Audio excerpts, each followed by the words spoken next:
All right. What is going on, everybody? Welcome back to another day of SaberSim's DFS office hours. Today is Thursday, March 7th of 2024. Looking ahead, we have a 7-game NBA main slate tonight. We have a 12-game NHL slate, and then golf teed off earlier this morning for the Arnold Palmer Invitational. So it should be a fun day of DFS here. I noticed that DraftKings seems to have gone back to including all games on the main slate here as of yesterday. So, they were doing something where they were like splitting up the night games and having like two like big slates here. So kind of surprised to see the change. We'll see what they decide to do here in the future, but very interesting. So for those of you who are new here, welcome. My name is Andrew. I'm one of the coaches over here at SaberSim. This is a show where we go over how to use the SaberSim app, answer any and all DFS related questions. You get your questions in one of three ways here. First off, send us an email, support@sabersim.com. Second, post it live in the YouTube chat. Third way, post it in the office hours channel in our Discord server. If you're not in our Discord and want to get access to that channel, there is a link in the description of this video. You also get access to our similar channels, individual sport channels, and you get access to the rest of the SaberSim team. So can't say enough good things about the Discord. And last but not least, we do this show Monday through Friday, 4 p.m. Eastern. We do the show on Saturdays at 11 a.m. Eastern. So tune in and get your questions answered. But with that said, we're going to get the app pulled up here. And it looks like our first question came in yesterday. And it looks like GM33 got back to this user here. So appreciate that. Appreciate the help. And the question was, I've noticed that if there was some changes in projections, it's automatically adjusting lineups accordingly. Okay, so let's say that you run a build, right? And I have a build up here from earlier. Well, as you can see, the projections changed at 12 my time, and I haven't updated here. So if I refresh this, right? And it looks like any projections haven't changed, but let's say they did, right? Let's say for some reason, De'Aaron Fox gets ruled out for whatever reason, right? Well, now lineups that have him in it, they're going to recalculate, right? So instead of a projected score of 297, it's going to drop his 48 points. And then now the projected score for this lineup is going to be 250.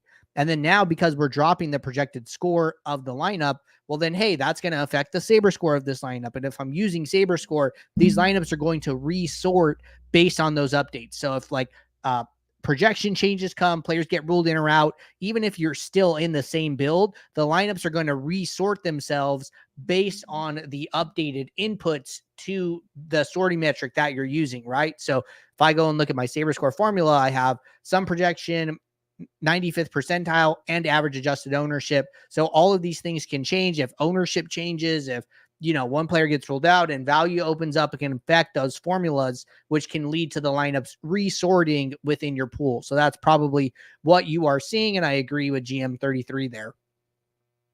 All right. Question came in from Bob. This one's going to be a little bit hard for me to do on the show here just because it's like a screenshot and, these lineups like really small and like all the columns here. So I'm going to look at this after office hours and I will post a response in the Discord to Bob's question, but I just want to make sure I mentioned it. That way he doesn't think I am ignoring him. All right. Next question here.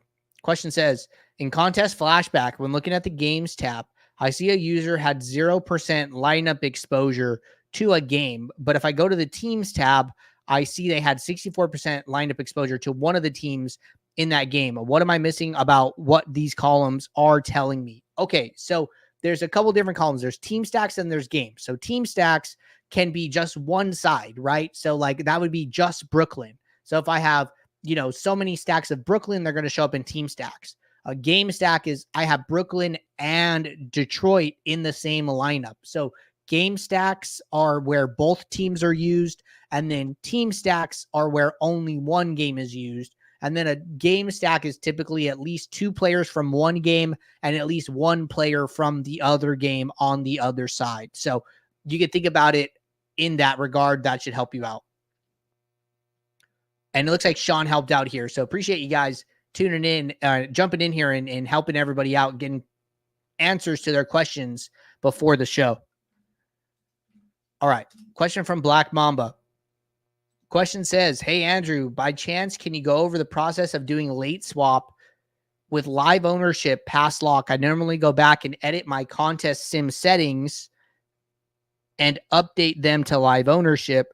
Is that the correct way about doing late swap with live ownership? What if you have multiple entries, some 150 max, 20 max, and single entries? Okay, so really the truth is you don't have to do anything here, because when you go into your contest sim settings, like if I were to go set up a contest sim for today, and then I right click and click add contest sim, you're going to see these two options or toggles here. It's called use live sims if available, and then there's use live field lineups if available. So basically what's going to happen is when lock comes, when we start to pull in all the live data, whatever live data we have, we are going to automatically use it for your contest sims. Okay. So that's the first thing. So if you run a contest sim and we have the data for flagship MME live, even though this says flagship MME, because these toggles are on by default, by the way, we're automatically going to use the live. So you don't need to do anything there.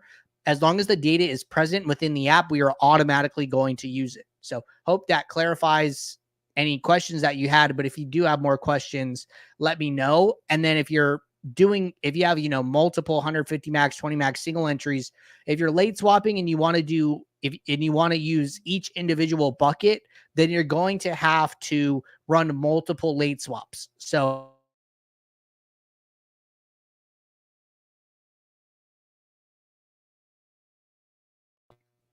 for all of the swaps that you end up doing. All right. Question from Atlanta Braves fan.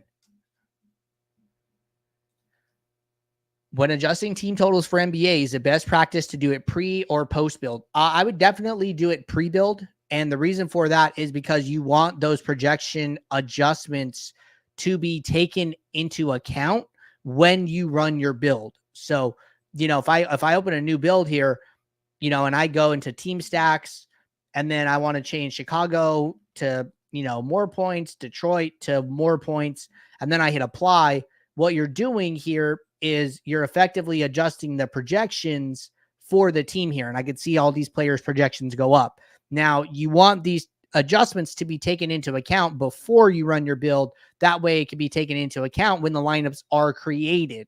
If you're doing it after the build, well, the lineups are already built. And although that this will help the saber scores of the lineup or the Grady metric to, rate these lineups higher because their projected scores go up, it's not going to lead to more of them getting in your pool because the lineups were already built. So best thing to do is make those adjustments before running your lineups, save those adjustments, and then kick off your lineups. That way, those adjustments get accounted for in the lineup creation step. So that lineup creation step is what you want to target here. All right. Question from Sam. Question says, when you have an initial build set for a slate after games lock, can you still use that same build after games lock to make changes, or is late swap the only option that will recognize game/players that have started already? I'm trying to avoid rebuilding unless absolutely necessary. So what you would want to do here, and maybe you're not aware,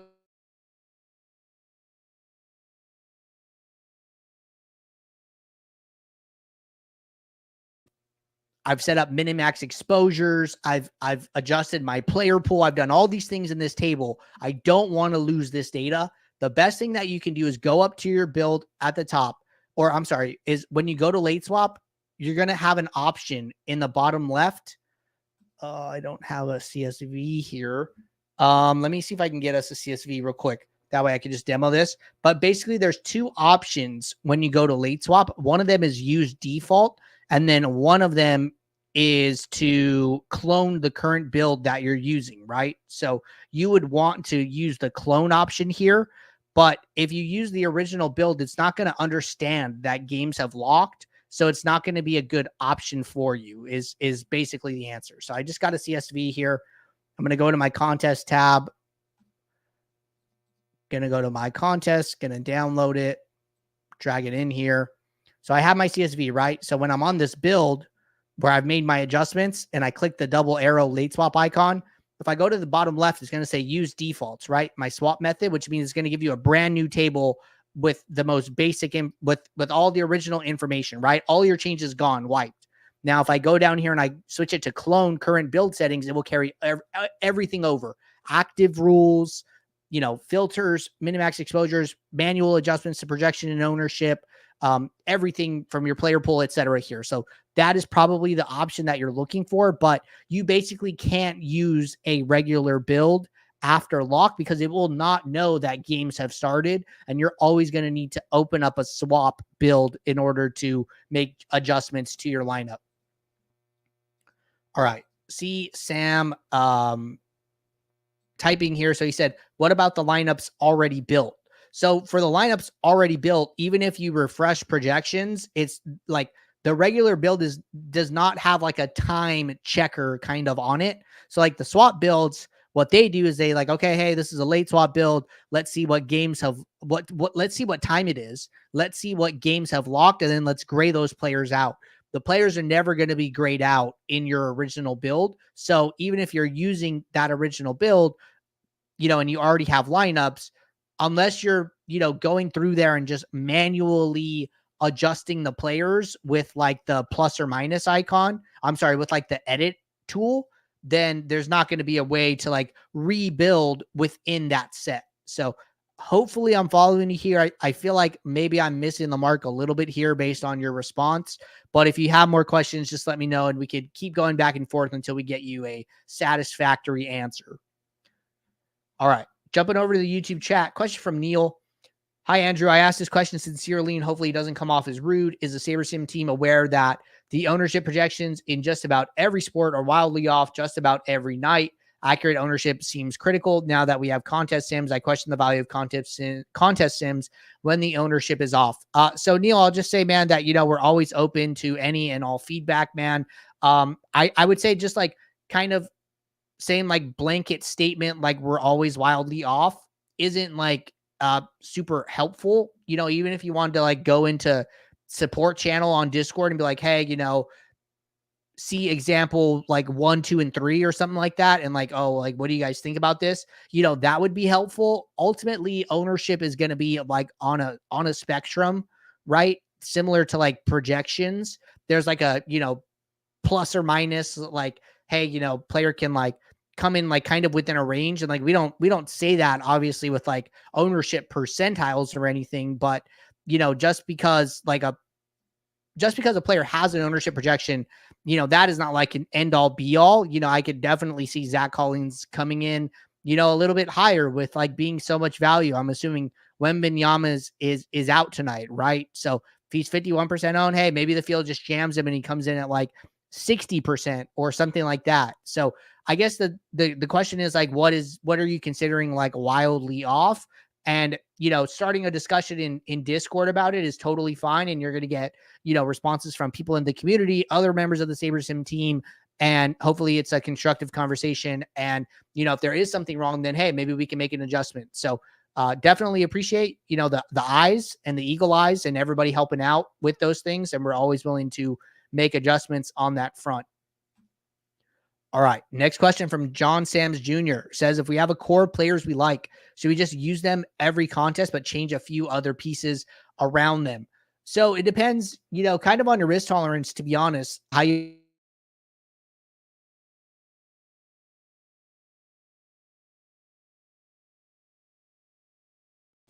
in every single lineup that I have. So what I would do is go to your rules, create a group manual rule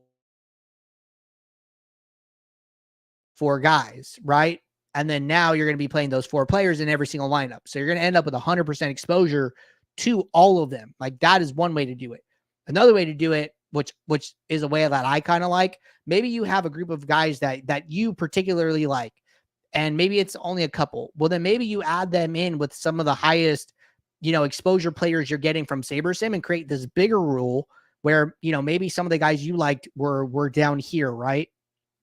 And then now you create this group of 8 players, some you like, some SaberSim liked, And then you still say use at least 4. So you're giving SaberSim some flexibility, and you're working in some of your opinions as well. So like, I don't think that this is a bad way to go about it at all. So I think that there's a couple different ways. The difference between doing a rule and doing a minimum exposure is that a rule is going to make sure that these players get used in lineups together. Minimum exposures can spread those players out, where some lineups have 1, some lineups have 2, some lineups have 3, some lineups have 4. So it just really depends. But if you're going with a core, I would probably lean on a group manual rule of some sort. All right. Looks like we are all caught up with questions here in the YouTube chat. John said, keep up the great work. I definitely will do so. See Sam typing still. Looks like there's a follow-up here. So follow-up is, yeah, I was just trying to avoid rebuilding lineups and wish I could just use lines from my initial build, but it seems like the only thing that you can carry over is the settings and not lineups that are already built. So I'm a little confused here. So just to be clear, the lineups that you submit, right? Like say I had a 20 max, right? And I submit these 20 lineups. Well, your 20 lineups that you built, when you late swap, you're effectively carrying these over. And what's happening in late swap is we are taking your 20 lineups and we are building versions of these lineups. We are building, think of this lineup as like a parent, and then we are going to build 10 new versions of this lineup, 10 child options here for you to choose from, locking in the players whose games have already started, and then building the best possible lineup with the remaining positions, with the remaining salaries. So if you're trying to avoid late swapping in NBA, I think that, that is probably like a red flag. Like maybe you shouldn't be playing the NBA main slate. Maybe you should focus on like showdowns or like turbos or slates where the game times are very close together, because late swapping in NBA is almost a requirement. So that part I just wanted to like be super clear on. So hopefully that helps. Happy to keep the discussion going here in the Discord. But with that said, we are all caught up on questions here. So I'm going to get out of here. I do have to get back to Bob here. So until tomorrow, everybody, I'll be right back here, 4 p.m. Eastern for our next show. So until then, take care. Good luck. I'll see you all. Thanks. Bye.